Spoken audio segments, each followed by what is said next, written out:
पावसाळ्यात चिपळूणचं खरं सौंदर्य पाहायचं असेल तर खोपट धरण एकदा नक्की पहा। तर नमस्कार मंडळी, आज आहे 30 मिनी व्लॉग चॅलेंजचा 26वा दिवस।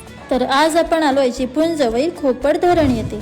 पावसाळ्यात हे ठिकाण हिरव्यागार डोंगरांनी आणि धबधब्याने आणखीनच सुंदर दिसतं।